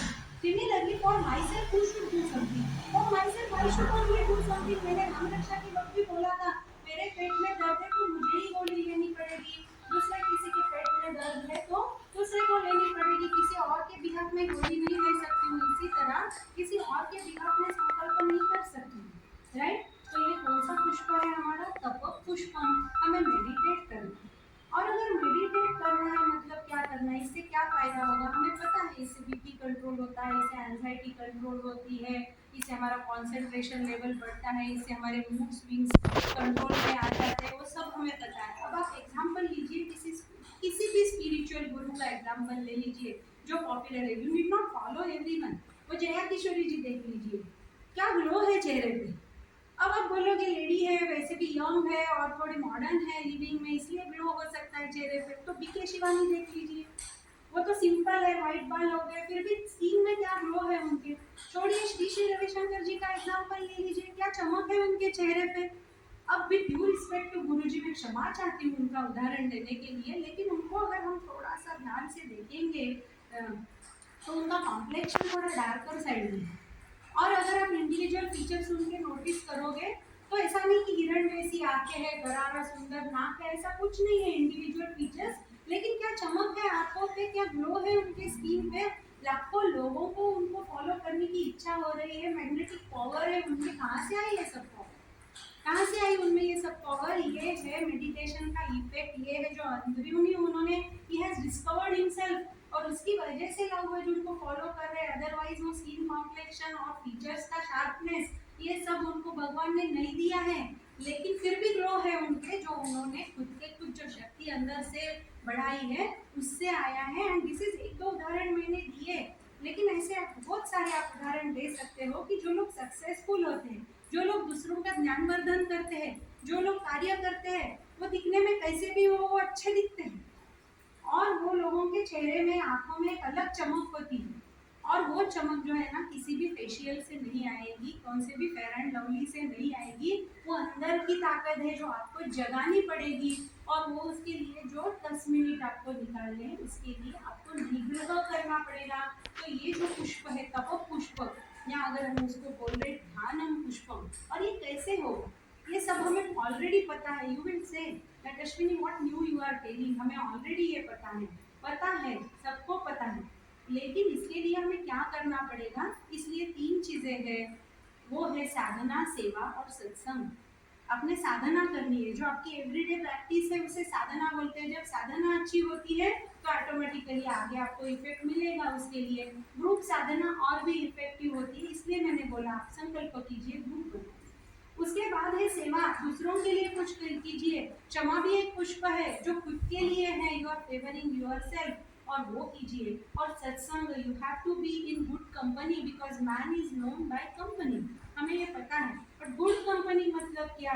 जो हमें अच्छे लगते हैं, वो जिनका ऑरा पॉजिटिव है, वो जिनसे हमें कुछ सीखने को मिल रहा है, वो जिनसे हमें ज्ञानवर्धन हो रहा है, वो जिनके सहवास में आके हम अच्छे साइड में जा रहे हैं, वो हो गया सत्संग, वो हो गई गुड कंपनी। तो इस तरह से आप अपनी साधना बढ़ाइए, सेवा बढ़ाइए, सत्संग बढ़ाइए, ऑटोमेटिकली आपका वो मेडिटेशन का पावर बढ़ेगा। It will be helpful for you to come to the moment and discover yourself around inside you. अब डिस्कवर योरसेल्फ इनसाइड यू मतलब क्या है? क्योंकि मैं आपको बोलती हूँ आप अच्छे हो ही, बट ओरिजिनली आप और भी अच्छे हैं। और ये ओरिजिनल जो आप और अच्छे हैं वो अगर सरफेस पे आ गया तो definitely it will be better for you, it will be better for your family as well as it will be better for society. And ये है आज टुडेज एज जो हमारा है विषय, ये है आज टुडेज एज में नीड। तो हो गया ज्ञानम पुष्पम तप पुष्पम। आगे बताया है दानम पुष्पम तथैव च, दान नाम का जो पुष्प है वो भगवान को हमने चढ़ाना है। अब इसमें जो है देयर आर 2 टर्मिनोलॉजीज इन दान, एक होती है दक्षिणा और दूसरा होता है दान। And please don't mix this 2 things. दक्षिणा जो है, जो हम देते हैं गुरु दक्षिणा, गुरु से हमने कुछ सीखा, कुछ ज्ञान मिला हमको, और जो हम यथाशक्ति ऑफरिंग कर रहे हैं वो होती है दक्षिणा, वो हो गई गुरु दक्षिणा। क्योंकि हम बोलते हैं कोई भी नॉलेज हम फ्री में नहीं लेना है, अदरवाइज वो हो जाता है ऋण। और ऋण का हिसाब आप रखो ना रखो, there is super computer city आज ना, इसलिए बोलती है धरती किसी का ऋण नहीं रखती है। आप एक बीज डालते हो आपको 100 बीज वापस करती है, इसलिए धरती पे किसी का ऋण नहीं है। लेकिन हम पे ऋण होता है क्योंकि हम उसको रिपे नहीं। तो किसी से हमने ज्ञान लिया, हम उन्हें गुरु माना, हमने दी जो दक्षिणा वो है गुरु दक्षिणा, वो दान नहीं है, वो है दक्षिणा against some service, against something which you have taken. आपके घर में कुछ है, सत्यनारायण पूजा है, कुछ धार्मिक कार्य है, आप किसी पुरोहित को बुलाते हो, उनको जो आप देते हो अगेंस्ट दैट सर्विस वो होती है दक्षिणा, उसको दान मत कंसीडर कीजिए, that is against some service. तो there are two terminologies, dakshina is separate which is given against some service which you are taking, and दूसरा होता है दान। दान मतलब क्या, without expecting anything against that what you are giving is called as दान। तो कौन सा फ्लावर हमने चढ़ाना है, मैं पूजा करूंगी पुरोहित को पैसे दूंगी, वो दान नहीं है। हमें देना है दान without expecting anything against that, जो आप करोगे वो होता है दान। अब दान में भी दो टर्मिनोलॉजीज है। एक दान जो है वो दिया जाता है मदद भाव से दिया गया हुआ दान, जैसे आप एनजीओ को देते हो, किसी अनाथ आश्रम को देते हो, किसी सामाजिक कार्य में देते हो, जहां आपको लगता है इफ यू आर गिविंग, किसी नीडी को आप देते हो, तो वो हो गया मदद भाव से दिया गया हुआ दान, राइट। तो उसमें क्या होता है, वो भी दान ही है, उसमें भी आपको पुण्य मिलना ही है, वो भी दान है, वो भी जरूरी है, सामाजिक कार्यों के लिए दान जरूर देना चाहिए। और विदाउट एक्सपेक्टिंग मुझे टैक्स बेनिफिट मिलेगा क्या, नहीं मिलेगा क्या, ये बिना देखे देना चाहिए, वो हो गया दान। वो उसमें दान में क्या है, जो लेने वाला है वो जरूरतमंद है, वो होता है याचक, और जो दे रहा है वो हो गया दानी। तो उसका हायरार्की क्या हो गया, देने वाला ऊपर और लेने वाला नीचे, और वो हो गया दान जो हमने मदद भाव से दिया हुआ दान। कोई नीडी आपके सामने कोई याचना कर रहा है और आप उसकी याचना को फुलफिल कर रहे हो, वो हो गया मदद भाव से किया हुआ दान। उसमें देने वाला ऊपर और लेने वाला है नीचे, और वो हो गया मदद भाव से किया गया दान। और दूसरा दान जो है वो है पूजन भाव से किया गया हुआ दान। पूजन भाव से हम दान करते हैं, मतलब कि हम किसी मंदिर में जाते हैं, वहाँ जो हुंडी है उसे दान पेटी बोलते हैं, और हम इसमें 1 रुपया डालते हैं। कितना बड़ा भगवान जो संसार का मालिक है उसको आपके 1 रुपए से फर्क पड़ने वाला है क्या? लेकिन ये जो है वो पूजन भाव से किया गया हुआ दान है, जिसमें सामने वाले ने याचना नहीं की है आपके पास। अब याचना जब सामने वाला करता है, जो मदद भाव से किया हुआ दान है, उसमें क्या देना चाहिए, उसके कुछ रूल नहीं, उसको जो जरूरत है वो देना चाहिए। उसको अगर if that person is hungry and आप वस्त्र दे रहे हो तो क्या फायदा है वो दान का। तो जो नीड बेस्ड है, जो दान मदद भाव से किया गया, उसकी जो नीड है वो देनी है आपको। उसे वस्त्र की नीड है वस्त्र दीजिए, उसको अन्न की नीड है उसे अन्न दीजिए, उसको जिस चीज की जरूरत है वो चीज आप दे रहे हो, you are fulfilling someone's request, वो हो गया दान। और उसमें दानी हो गया ऊपर, याचक हो गया नीचे। पूजन भाव से जो आप दान दे रहे हो, जैसे मैंने बोला मंदिर में दिया गया हुआ दान है, वो जो दान होता है वो पूजन भाव। उधर आपको ऐसे लगता है कि मैंने भगवान को दान दिया, मतलब भगवान याचक और मैं दानी, ऐसे नहीं, हमारा भाव भी नहीं है। हमें पता है भगवान को कुछ फर्क नहीं पड़ने वाला है मेरे 1 रुपए से, लेकिन वो पूजन भाव यथाशक्ति भगवान को, हम बोलते फूल नहीं फूल का पंखुड़, इस तरह से जो हम वो भावना से, पूजन भावना से जो हम आरती के थाली में डालते हैं, और जो पूजन भावना से किया हुआ दान है वो है दान जिसमें सामने वाला याचक नहीं है, आप आपके शक्ति के अनुसार वहां दे रहे हो। याचक जब आता है, याचक कुछ याचना कर रहा है, लेकिन यहाँ याचक नहीं है, सामने वाला आपसे ऊपर है और आप नीचे हो। ये जो पूजन भाव से दान दिया जाता है, इसमें देने वाला नीचे और लेने वाला ऊपर है, और इसका पुण्य और श्रेष्ठ है, क्योंकि आप खुद को नीचा मान के कुछ दे रहे हैं, और that is very very important. और इसीलिए जैसे मैंने बोला, समाज व्यवस्था लोगों के दान पे चलती है, बहुत सामाजिक कार्य उसका जरूर देना चाहिए, लेकिन कभी कभी पूजन भाव से भी दान देने चाहिए, क्योंकि पूजन भाव में हमें हमेशा ये बात याद रखनी चाहिए कि हम नीचे हैं और लेने वाला ऊपर है, वो होता है पूजन भाव। खुद को नीचा रख के देने में बहुत बहुत बड़ा दिन है, खुद को ऊपर रखने में, इसलिए बहुत लोग दान कर रहे, पैंडेमिक में दे रहे, फोटो खींच रहे और व्हाट्सएप पे डाल रहे, ये दान नहीं होता, वो दान में कुछ शक्ति नहीं है। दान ऐसा होता है, राइट हैंड से देंगे तो लेफ्ट हैंड को भी पता नहीं होना चाहिए, उसके फोटो निकाल के सोशल मीडिया पे नहीं डालने हैं, वो होता है दान। और जैसे मैंने बोला मदद भाव से भी दान कीजिए, वो भी शांति से कीजिए, एंड पूजन भाव से भी जो दान करना है वो भी शांति से करना है। पूजन भाव से जब दान करना है, सामने वाले ने तो कुछ डिमांड नहीं की है, तो मैंने क्या देना चाहिए? तो हमारे शास्त्रों में बोला है अधिक मासा में आपने क्या क्या दान करना चाहिए, वो दान में अभी आपको यहाँ पे बताया। जैसे पहला दान उन्होंने बोला है दीप दान करना चाहिए। अब दीप दान किसी भी धातु का दीप, जैसे कि सिल्वर हो सकता है, कॉपर हो सकता है, ब्रास हो सकता है। दीप दान ही क्यों बोला है? क्योंकि दीप में एक शक्ति है अंधकार को दूर करने के लिए, सामाजिक अंधकार। अब अंधकार need not be every time the actual physical darkness, लेकिन एक मेंटल डार्कनेस जो है वहां से तिमिर से अगर हमें तेज के ऊपर, तेज के लिए जाना है, अगर हमें पता है कि डार्क यानी क्या है, डार्क नाम की कोई चीज नहीं होती है, it is just substance of light, तो वो लाइट आप निकालिए और वो छोटा सा दिया भी वो काफी होता है वो अंधकार दूर कर देती है, राइट। तो इसलिए दीपदान बोला गया है क्योंकि दीप में अंधकार दूर करने की शक्ति है। वो अंधकार कौन सा भी हो वो अच्छा नहीं है, अंधकार कौन सा भी हो, एक्चुअल अंधकार रहने दो, नहीं तो मेंटल अंधकार रहने दो। मेंटल अंधकार मतलब क्या, जो ईगो चढ़ा है या नॉलेज नहीं है वो होता है मेंटल अंधकार, उसे भी दूर करना है तो एक दिया जलाना पड़ेगा। और इसका प्रतीक, बिकॉज प्रतीक के रूप में हम वो देते हैं, वो हो गया दीपदान। और क्या बताया है? वस्त्रदान बताया गया।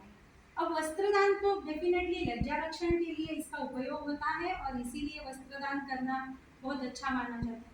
सर्वश्रेष्ठ दान माना जाता है अन्नदान को। क्यों अन्नदान सर्वश्रेष्ठ दान है?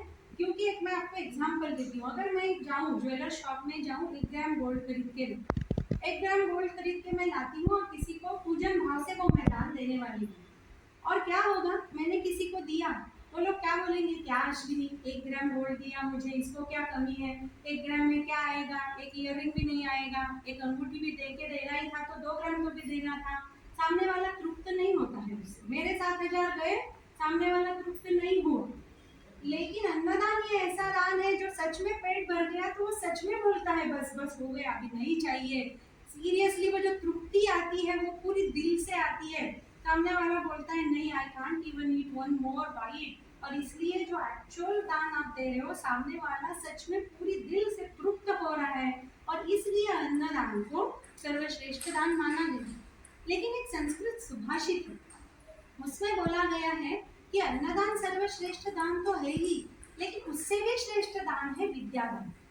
अब क्यों है? अन्नदान तो श्रेष्ठ दान है ही, लेकिन उससे भी श्रेष्ठ दान है विद्यादान। आगे जाके सुभाषित में बोला गया है, क्योंकि अन्नदान क्षणिक तृप्ति देता है, अन्नदान पूरे आयुष्य की तृप्ति, विद्यादान पूरे आयुष्य की तृप्ति। अन्नदान आपने किया, मेरा आज बहुत पेट भर गया, now I can not eat, आपने दोपहर में खाना खिलाया, मैं रात में भी कुछ नहीं खाऊंगी, लेकिन दूसरे दिन तो वापस भूख लगनी है ना मुझे। लेकिन विद्यादान जो है, जो एक बार दिया you carry it for life time, वो एनलाइटमेंट जो हुआ है वो पूरे लाइफ टाइम का हुआ है, और इसलिए विद्यादान करें। और विद्यादान मतलब क्या? स्कूल में जाके टीचर बनना, कॉलेज में जाके प्रोफेसर बनना मतलब ही विद्यादान होता है क्या? तो हम कैसे करेंगे? Many of you will think कि हम तो नहीं पढ़ा सकते किसी को, हमारा वो जॉनर है। No no, that is not only विद्यादान। आपको जो भी पता है वो जो अच्छी बात है, आपको लगता है सबको पता होनी चाहिए, वो आप कीजिए। इसका मतलब गॉसिप नहीं, विद्यादान का मतलब इंफॉर्मेशन शेयरिंग नहीं, विद्यादान का मतलब है कोई अच्छी बात आप दूसरे तक पहुंचाइए। बहुत बार लेडीज देखते हैं हम रेसिपी भी पूरी शेयर नहीं करते, उनको डर लगता है, एक इंग्रेडिएंट कम बताते हैं। क्या फर्क पड़ने वाला है? आप आपके घर में करने वाले, वो अपने घर में करने वाले हैं। विद्यादान कीजिए। विद्यादान ये ऐसा दान है जो आपने देने से आपके पास का कुछ भी कम होने वाला नहीं है, और जो सामने वाला है वो लाइफ टाइम के लिए उसे कैरी करेगा। अन्नदान से क्षणिक तृप्ति हो जाएगी, नेक्स्ट डे वापस भूख लगनी है। विद्यादान जो है वो विद्या हमेशा के लिए रहती है, और इसलिए कुछ आप दूसरे को अगर देना चाहते हो तो अन्नदान तो जरूर कीजिए, क्योंकि भूखे पेट विद्या भी नहीं सीखी जाती है। और विद्यादान भी कीजिए, मतलब इंफॉर्मेशन आपको जो अच्छा आता है, सब में कुछ ना कुछ क्वालिटी होते हैं। कुछ क्राफ्ट में अच्छा है, कोई रंगोली में अच्छा है, कोई ड्राइंग में अच्छा है, कोई कुकिंग में अच्छा है, कोई बात करने में अच्छा है, किसी को शास्त्रों के बारे में पता है, किसी को साइंस के बारे में पता है, किसी को करंट न्यूज पता है। हर एक, every person is required in society, no one is useless. ऐसा नहीं है। लेकिन हमारी सामाजिक पद्धति ये है, जिसके पास ज्यादा डिग्री वो ज्यादा होशियार है, ऐसे नहीं होता। हर एक व्यक्ति के पास कुछ ना कुछ क्वालिटी है, वो क्वालिटी आप डिस्कवर करोगे मेडिटेशन से। वो पहले के पुष्प जो है वो डिस्कवर करने में मदद करो। पॉजिटिव ऑरा बढ़ेगा ग्रुप संकल्प से, और ये आप ज्ञान का पुष्प आप चढ़ाओगे, और ये दान का पुष्प भी आप चढ़ाओगे, जो है विद्यादान, जो है अन्नदान। और बाद में ये पूजन भाव से अगर मुझे दान को भी देना है, तो how I will identify that person कि जिसे मैं पूजन दान भाव से कुछ दान कर सकती हूँ। तो ये महीना है भगवान विष्णु का महीना, इसलिए किसी भी व्यक्ति को देख के अगर आपको सच में लग रहा है ये नारायण का स्वरूप है, तो वो व्यक्ति है दान देने के लिए, पूजन भाव से दान देने के लिए योग्य। अब कभी कभी क्या होता है, to reach to husband we go through wife. बच्चे भी कभी कभी ऐसे करते हैं, पापा से कुछ परमिशन चाहिए तो माँ के थ्रू जाते हैं। इसीलिए विष्णु तक जाने का रास्ता अगर आपको थोड़ा सा कठिन लग रहा है, तो आप लक्ष्मी के थ्रू जाइए, वाइफ के थ्रू जाइए, तो देवी की पूजा कीजिए। तो कोई व्यक्ति अगर आपको देवी स्वरूप लग रही है, लक्ष्मी स्वरूप लग रही है, तो वो पूजन भाव से दान करने के लिए योग्य है। अब देवी के भी 3 स्वरूप है। अभी आज का हमारा विषय देवी के रूपों पे बात करना नहीं है, हम कभी नवरात्रि से पहले वो भी करेंगे, लेकिन फिर भी 3 रूप देवी के विशेष माने जाते हैं। वो है लक्ष्मी रूप, लक्ष्मी, महालक्ष्मी, महासरस्वती और महाकाली। अब अगर कोई व्यक्ति हमें लक्ष्मी स्वरूप लग रही है, तो हम उसको पूजन भाव से कुछ दे सकते हैं। कोई व्यक्ति हमें सरस्वती स्वरूप लग रही है, हम उसको पूजन भाव रख के कुछ दे सकते हैं। लक्ष्मी सरस्वती रेयर कॉम्बिनेशन, लक्ष्मी भी है सरस्वती भी है, तो वो व्यक्ति तो और है, और वो ऐसा मिलने के लिए आपके अकेले के पुण्य काफी नहीं है, आपके अनेक पीढ़ियों के पुण्य लगते हैं ये कॉम्बिनेशन लाने के लिए, Lakshmi as well as Saraswati. लेकिन उसमें भी मैं आपको बोलती हूँ, लक्ष्मी में सरस्वती लाने की ताकत नहीं है, लेकिन सरस्वती में लक्ष्मी लाने की ताकत है, और इसलिए ये कॉम्बिनेशन अगर होता है। और किसी व्यक्ति में महाकाली का स्वरूप बोलोगे आप जाके कि तुम्हें मुझे महाकाली दिखती है, मैं तुम्हारी पूजा, उसका सचमुच काली स्वरूप जागरूक हो जाएगा। तो राइट नाउ हम काली स्वरूप थोड़ा बाजू में रख देते हैं। आप मुझे आके बोलोगे तुम्हें हमें काली दिखती है, सच में मेरे अंदर की काली जागरूक हो जाएगी, और वो पूजन भाव क्या मेरा अहिंसा भाव भी निकल जाएगा वहां। तो ये पूजन भाव से जो दान हम कर रहे हैं, और जैसे मैंने बोला अन्नदान, वस्त्रदान, विद्यादान, दीपदान, और एक दान शास्त्र में बोला है अपूप दान। अपूप दान मतलब जो सच्चिद्र पदार्थ है, वो पदार्थों का हमने दान करना है। जैसे मैंने आपको बोला अनारसा, इसलिए, और वो किसको देते हैं, बेटी और दामाद को देते हैं, क्योंकि बेटी और दामाद को लक्ष्मी और नारायण का स्वरूप मानते हैं। एंड बिकॉज ये महीना पुरुषोत्तम मास है, वो लक्ष्मी स्वरूप और नारायण स्वरूप को कपल को हमने वो अपूप दान करना है। मतलब सच्चिद्र स्वीट जो है अनारस, उसके इक्विवेलेंट है जाली वाला मैसूर पाक, उसके इक्विवेलेंट है बताशा, उसके इक्विवेलेंट है मालपुआ। ऐसा कोई भी जाली वाला पदार्थ आप दान में दे सकते हो। उसका काउंट है 33। अब 33 क्यों, वो लॉजिक मैंने स्टार्टिंग में ही आपको समझाया, 11 into 3, क्योंकि 11 डेज का हमारा गैप है, तो वो नंबर 33 है जो बैलेंस के लिए हमने लिया, राइट। सो वो 33 स्वीट्स आपको देनी है। अब क्यों, उसमें क्या लॉजिक है, जाली वाली चीजें क्यों देनी है? Can I give some other sweet? देने के लिए आप कुछ भी दे सकते हो, सामने वाला तृप्त होना इम्पोर्टेंट है। फिर भी क्यों, ये शास्त्र में जब कुछ बताया जाता है उसमें कुछ लॉजिक तो भी होता है, नहीं तो कुछ प्रतीक तो भी होता है। तो इसमें क्या है, इसमें अगर आप पढ़ोगे तो उसमें बताया गया है कि ये सच्चिद्र स्वीट का जो आप दान कर रहे हो, इसे पृथ्वी का दान देने का आपको पुण्य है। अब ये क्या है, इसमें क्या लॉजिक हो सकता है कि सच्चिद्र दान में पृथ्वी से क्या रिलेटेड है? तो पृथ्वी का सरफेस, अब आप देखिए पृथ्वी का सरफेस क्या है, पृथ्वी का सरफेस सच्चिद्र है, हम पोरस बोलते हैं। और पोरस का क्या होता है speciality, when you pour something it absorbs, when you pour something it absorb. जैसे स्पंज है, पोरस है नेचर में, वैसा ही पृथ्वी का सरफेस जो है, इसलिए बारिश का पानी वो एब्सॉर्ब करती है, राइट। तो वो एब्सॉर्ब करती है। जब आप पूजन भाव से किसी को दे रहे हो, आप अपने गुण दोषों को समर्पित कर रहे हो, और सामने वाले ने वो एब्सॉर्ब करना है, और ये प्रतीक का रूप में ये दान को बोला, राइट। क्योंकि आप जो पूजन भाव मतलब क्या है, ये समर्पण भाव, गुण एज वेल एज दोष आप समर्पित कर रहे हो। और इसलिए हम किसी का जब स्वीकार करते हैं गुण दोषों के साथ उसका स्वीकार, सिर्फ गुण चाहिए दोष नहीं चाहिए, फिर वो वाला थोड़ी की जो स्टोरी है वो हो जाएगी हमारे लाइफ में। कोई व्यक्ति परफेक्ट नहीं होता है, गुण एज वेल एज दोष है वो स्वीकार किए बिना हम आगे नहीं बढ़ सकते। तो जब आप पूजन भाव रखते हो, ये गुण दोषों का समर्पण है, और ये समर्पण अगर एब्सॉर्ब करना है, आपके गुण दोष एब्सॉर्ब करने हैं, तो वो पोरस सरफेस जरूरी है, और इसलिए उसका प्रतीक हमने सच्चिद्र वस्तु का दान करना है। और ये हो गया आपका दानम पुष्पम। देखो मैंने बताया आपको दान और दक्षिणा मिक्स मत कीजिए। दान में भी याचक ने किया हुई याचना को फुलफिल करना ये एक टाइप का दान, और पूजन भाव से किया हुआ दूसरा दान। लेकिन वापस again if we look at today's age, हम क्या दान कर सकते हैं? आज के एज में रक्तदान सर्वश्रेष्ठ दान। जरूरत है लोगों को, किसी की जान बचेगी, अवयव दान, किसी की जान बच रही है, किसी के अवयव दान करने से, अवयव दान आज लोग कर रहे हैं, कितने लोग तो मृत्यु के पश्चात देहदान भी कर रहे हैं। और आज मैं आपसे प्रार्थना करती हूँ, सच में अगर आपको कोई दान करना है आज के युग में, तो 1 महीने का संकल्प कीजिए और समय दान कीजिए।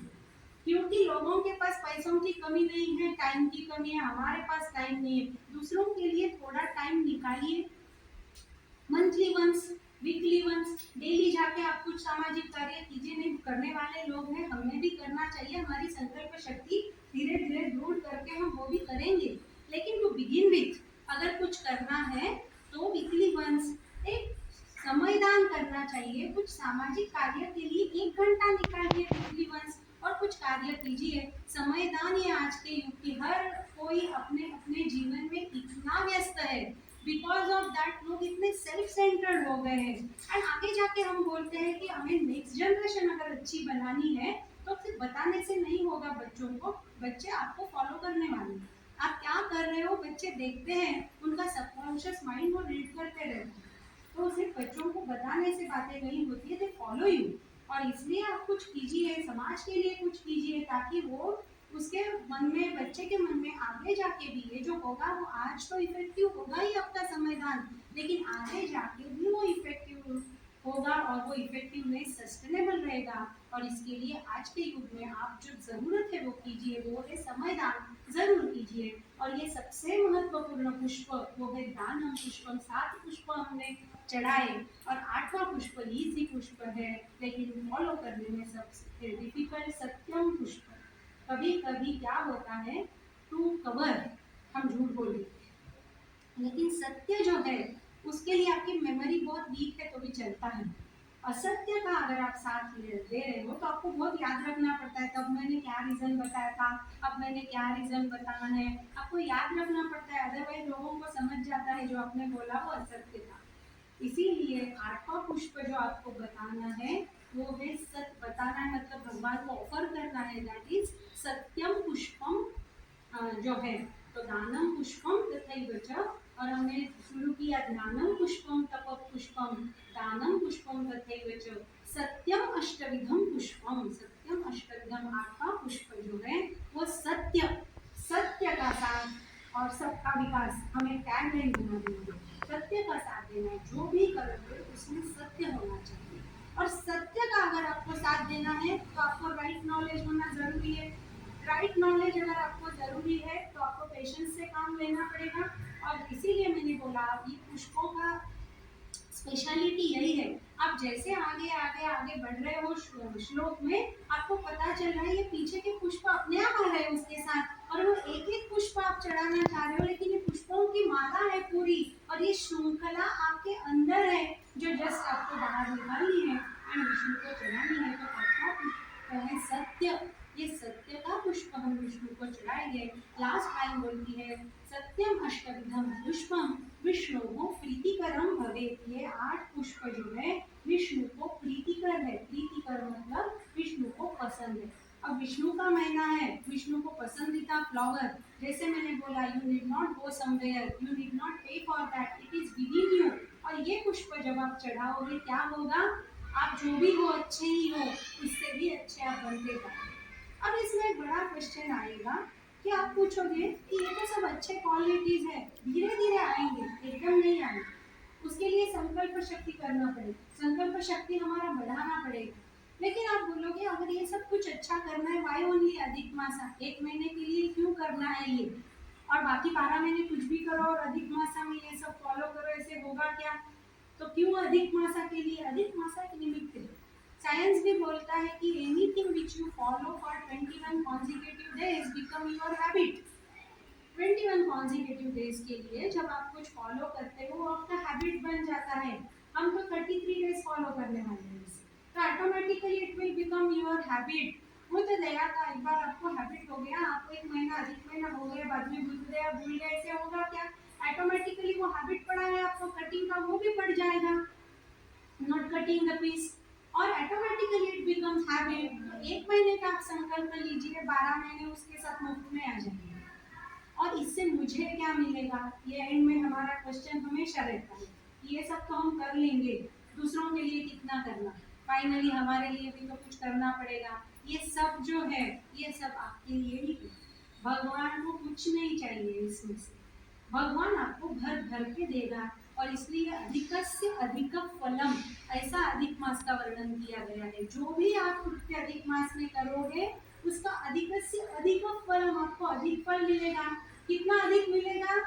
तो 33 गुना अधिक मिलेगा। By 33 again we come to same calculation, right? 33 गुना आपको उसका अधिक फल मिलेगा, अधिक फल मिलेगा। जैसे हम इन्वेस्टमेंट भी कुछ करते हैं, ज्यादा से ज्यादा रिटर्न कहाँ मिलेंगे वहां हम इन्वेस्टमेंट करते हैं। ये इन्वेस्टमेंट ऐसी है, इसमें आपको ज्यादा से ज्यादा फल मिलने वाला है, अधिक से अधिक फलम। और इसलिए ये 8 डॉलर हमें भगवान विष्णु को जरूर जरूर चढ़ाने चाहिए। मेरी आप सबसे ये प्रार्थना है कि धीरे धीरे अपनी संकल्प शक्ति बढ़ा के, अपनी दान का कैपेसिटी बढ़ा के, क्योंकि दान का क्या है, जैसे हमने बोला था, एक मराठी में एक बहुत फेमस पोएम है, बहुत फेमस पोएट है विंदा करंदीकर, ज्ञानपीठ पुरस्कार मिला है उनको। और उनकी एक पोएम है, देणाऱ्याने देत राहावे, घेणाऱ्याने घेत राहावे, देता देता एक दिवस घेणाऱ्याचे हातही हो। मतलब क्या है, देने वाले ने देते रहना है, लेने वाले ने लेते रहना है, और लेते लेते आपने इतना लेना है कि देने वाले की हाथ भी लेना है।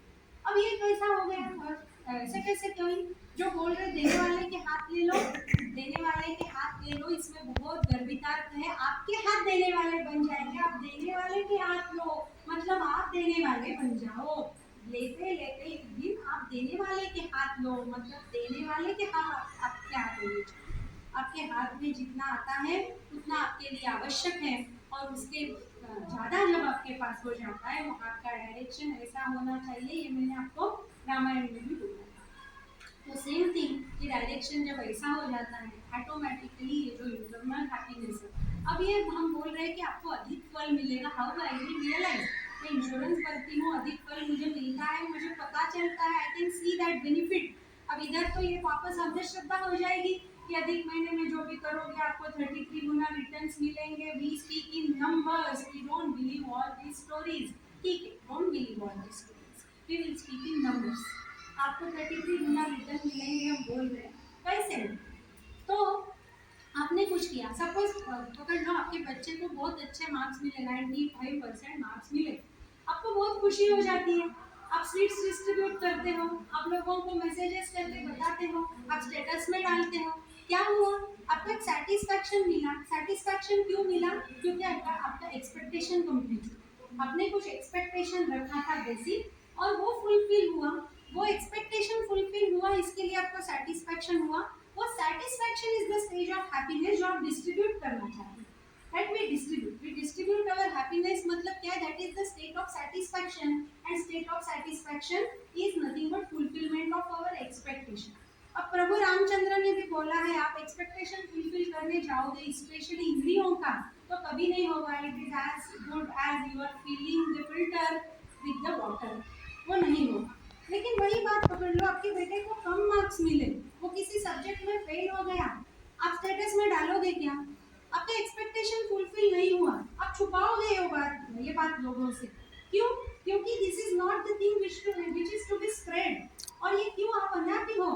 क्यों हो अनहैप्पी? क्योंकि आपका बेसिक एक्सपेक्टेशन फुलफिल नहीं हुआ है। That is the stage of happiness, and that is the stage of unhappiness. अब ये जो मैं बोल रही हूँ कि आप ये पुष्प जब भगवान को चढ़ाओगे, विशेष पुष्प, क्षमा का चढ़ाओगे, दान का चढ़ाओगे, ज्ञान का चढ़ाओगे, तप का चढ़ाओगे, खुद के लिए कुछ करोगे, internally you will start feeling light and you will start feeling happy। और वो स्टेज ऑफ हैप्पीनेस तभी आएगा जब भगवान की आप पे कृपा है। इसलिए हम बोलते हैं with God's grace we got this. तो हमें ये तो बात अच्छे से पता है कि गॉड्स ग्रेस के बिना कुछ नहीं होता है। एक पुष्प भी नहीं झाड़ के निकलेगा, पत्ता भी नहीं हिलेगा जब तक गॉड का ग्रेस नहीं है। जो भी आप मानो दैट इज इम्पोर्टेंट। और वो क्या है, वो एक सुपर एनर्जी है, वो एक बड़ा सा पॉजिटिव ऑरा है और वो है सेंस ऑफ हैप्पीनेस। आपको वो सेंस ऑफ सेटिस्फैक्शन मिलेगा और sense of satisfaction is happiness, that is only God's grace जो आपको मिलने ही वाली है, देयर इज नो डाउट। और इसीलिए मेरी आपसे ये सब प्रार्थना है कि अभी अधिक मास 18 जुलाई से स्टार्ट होने जा रहा है। आपके पास सोचने के लिए टाइम है कि आप क्या बेस्ट कर सकते हो ये महीने में। कुछ संकल्प कीजिए, कुछ अच्छा कीजिए, कुछ नहीं तो आपके अंदर के जो ये 8 पुष्प है, ये 8 पुष्प भगवान को जरूर चढ़ाइए ताकि in terms of happiness and in terms of satisfaction अधिक से अधिक फलम आपको अधिक अधिक फल मिलेगा and that will become your habit जो आपको कैरी फॉरवर्ड करेगी एज ए पर्सन। आप बहुत बड़े आप बहुत ऊंचाई पे जाए। अब आप लास्ट क्वेश्चन मुझे जरूर पूछोगे, इसलिए मैं पहले ही इसका आंसर करती हूँ। अश्विनी, तुम ये सब हमें पता है, क्या तुम ये सब फॉलो करती हो? तो डेफिनेटली मुझे इस बात का पूरी तरह से नॉलेज है कि जो मैं यहाँ बोल रही हूँ वो मैं जो अभ्यास किया उस पर बोल रही हूँ, जो मैंने खुद के कुछ तर्क लगाए उस पर बोल रही हूँ, जो कुछ मैंने उदाहरण अगर दिए होंगे तो जो मेरे फ्रेंड्स में से, मेरे फैमिली में से, मेरे रिलेटिव्स में से, मेरे कलीग्स में से जो मैंने ऑब्जर्वेशंस किए वही उदाहरण मैंने आपको दिए। और जैसे मैं एक आप में से हूँ इसलिए मुझे आज अधिकार नहीं है ये सब बोलने का, क्योंकि मराठी में बोलते हैं बोले तैसा चाले त्याची बंदावी पाऊले। जो आप बात करते हो वैसा अगर आप बिहेव करते हो तो ही आप वंदनीय हो सकते हो। तो धीरे धीरे when I was reading something, या मैं जो सोच रही थी कि मुझे इन लोगों ने बोला कि अधिक मास आ रहा है तुम कुछ बोलो अधिक मास में, मैं क्या बताऊं अधिक मास में, मेरी ये योग्यता है क्या ये बोलने के लिए? डेफिनेटली ऐसे हुआ जब आप किसी को, जैसे हम क्लास में लेक्चर भी लेते हैं तो उससे पहले हमें कुछ पढ़ना पड़ता है। आपको ही नहीं आता है तो आप बच्चों को क्या पढ़ाओगे? और इसीलिए मुझे अगर ये अधिकार प्राप्त करना है कि मैं आगे जाके भी आपको कुछ बताऊं तो definitely I have to do some nigraha so that कुछ ना कुछ मेरे में भी बदलाव आए और मैं आगे जाके सिर्फ अभ्यास पे नहीं तो अधिकार से आपको कुछ बोल सकूं। इतना बोल के मैं आपको, जैसे मैंने ऑलरेडी प्रार्थना आपसे सबको की है, वापस करती हूँ कि अधिक मास में अधिक से अधिक फलम लेने के लिए आप जरूर कुछ संकल्प कीजिए। हिंसाम प्रथम पुष्पम पुष्पम इंद्रिय निग्रह सर्वभूत दया पुष्पम क्षमा पुष्पम विशेषतः ज्ञानम पुष्पम तप पुष्पम दानम पुष्पम तथैव च सत्यम अष्टविधम पुष्पम विष्णु प्रतिकरम भवे। ये एक श्लोक का आप लोग पठन कीजिए और इसका आचरण कीजिए और वही सबसे बड़ी पूजा होगी। आपने बाकी कुछ भी करने की जरूरत नहीं है। ये सब करके आपसे ये प्रार्थना करके पुनश्च एक बार मैं मेरी प्रार्थना भगवान प्रभु राम के चरणों में समर्पित करती हूँ। और भगवान जो है वो माँ स्वरूप होती है और माँ जो है वो किसी की प्रजा अगर गलत भी कुछ करता है तो उसे माफ करती है। वैसे मेरा कुछ संदर्भ कुछ उदाहरण अगर गलत हुआ है तो प्रभु रामचंद्र माँ की ममता से मुझे क्षमा करेंगे, ये विश्वास उनके चरणों में मैं समर्पित करती हूँ।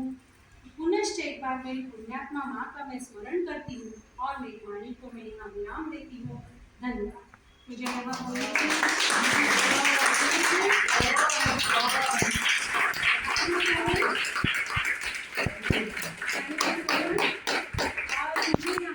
बोलने के लिए जो संधि दी गई है उससे बहुत मेरा खुद का ज्ञानवर्धन हुआ।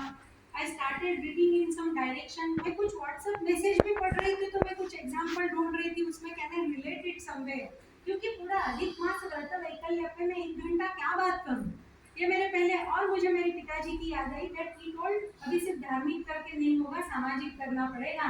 एंड उस हिसाब से उन्होंने लॉकडाउन में हमें श्लोक बताया था और वो मुझे याद आया। हम रोज बोलते हैं वो श्लोक, लेकिन वो श्लोक का रेफरेंस लेके मैंने मेरा निरूपण का प्लान किया। कुछ उदाहरण मैंने सोचे नहीं थे, वो जो मुझे यहाँ मेरे दिमाग में आए मैंने बताए that I thought it is related. और मुझे ये संधि उपलब्ध आप बार बार दे रहे हो, मेरे पे विश्वास रख के यहाँ आ रहे हो, मेरा भी कॉन्फिडेंस थोड़ा बढ़ रहा है और मेरी दिशा चेंज हो रही है। Done what I do in regular practices मेरे प्रोफेशन में, तो मैं वापस मेरे ये सब फ्रेंड सर्कल जो मुझे मोटिवेट करते हैं कि कुछ करो और हम हैं सुनने के लिए, सब अभी आंटी बाहर से आए यहाँ सुनने के लिए, मैं बहुत बहुत धन्यवाद उनको समर्पित करती हूँ, आप सबको धन्यवाद समर्पित करती हूँ और मैं विराम लेती हूँ।